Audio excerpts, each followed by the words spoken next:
Hello, everyone, and welcome to the 29th and potentially the final episode of the Chess This Week. Starting with the World Championship match between Jan Nepomniachtchi and Ding Liren. Now, this has really heated up. We are close to the halfway point. 6 games out of 14 has taken place, and at the end of 6 games, it's actually 3-3. The players are tied with 3 points each, and they have won 2 games each out of 6. So that's 4 decisive games, and this has been pretty much unheard of in the history of World Championship matches, at least in the recent history. Now, from the times when I started following chess, this has never happened. 4 decisive games, 4 results without counting draws in the first 6 games has not happened, and this has been one incredibly thrilling match.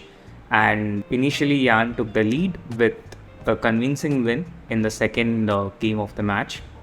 Then Ding Liren, who struggled for the first 2 days, he changed hotels, then he came back to the same hotel and he struck back in the 4th game of the match. But Jan won immediately in the 5th game to take back the lead with 3-2.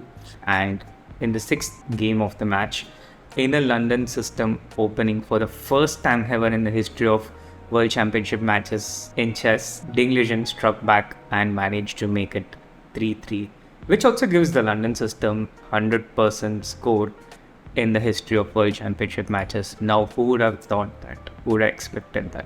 Moving on to some relatively less stronger events, but nevertheless incredibly strong opens. Coming all the way from Spain, the amazing Indian prodigy D. Gukesh managed to defend his championship in the Minorca Open. It is almost unheard of for a player of his rating at 27-30 to play in an open tournament like this with 2 rounds a day every day. It can be incredibly risky for one's rating, but Gukesh is no ordinary 27-30. He already has shown signs of being a once-in-a-generation talent, and as many as 10 players tied for the first place in Minorca Open with 7 out of 9. But only Gukesh and another amazing Indian youngster, V. Pranav, managed to have the best tie breaks. They had identical tie breaks, tie break 1, tie break 2 and tie break 3, which led to a blitz playoff. So Gukesh and Pranav played a 2-game blitz matchup, and Gukesh managed to win the first game with the white pieces and successfully drew the second game with the black pieces to win the Minorca Open. Another win for Gukesh in Spain, and he increases 2 points. He moves to number 2 in the world juniors list as well as the Indian rating list. And staying right in Spain, there were a few more opens. Nucia Open was one of them, which was won by the Ukrainian Grandmaster Yuri Solodovichenko. Again, a number of people tied for the first place, as much as 7 people here. But the tiebreak here was the number of wins, and Grandmaster Yuri had the most number of wins, 7 wins, and managed to clinch the Nucia Open. Leon Mendonca finished a creditable 4th place after sharing first place and moves past the 2600 club. And in the Roda Open, in which also a number of strong Indian grandmasters took part. Now, this was won by the Brazilian grandmaster Alexander Fier.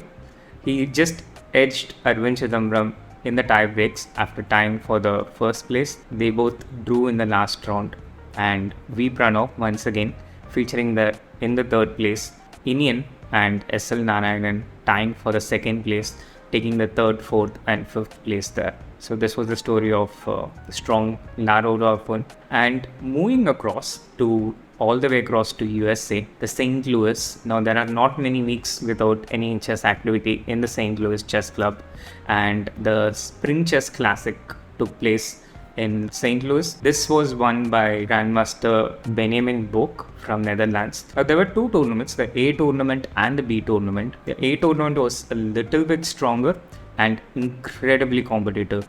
Once again, 5 players there sharing the first place with just 5 out of 9. So that means only 1 win more than losses. And the last placed person was already one of the youngest grandmasters in the world and scored 3.5 points, very close to 50%. This was the A tournament, and in the Spring Chess Classic B tournament. Now, there were not many sharing here. The Austrian Grandmaster Felix Bloberger managed to convincingly win with a 1.5 point margin, taking home the $4,000 first prize.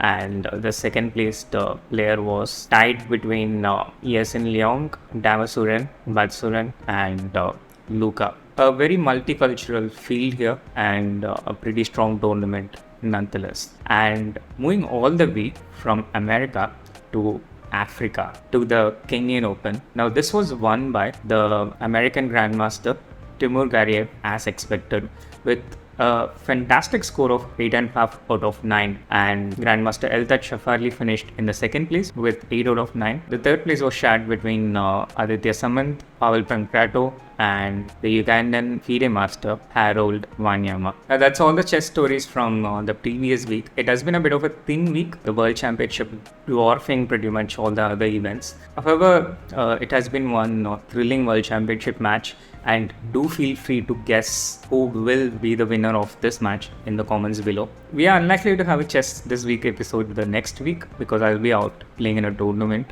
Once again, feel free to guess which tournament I might be playing in and where I might be playing. I can tell you that it is in India though, and Arjun himself will be busy in Kazakhstan playing in one of the side events of the World Championship match. Although this is not officially linked to the World Championship match, this is a rapid and blitz event comprising of pretty strong players in the world, Levon Aronian and Kramnik, to name a couple of the best players in the field.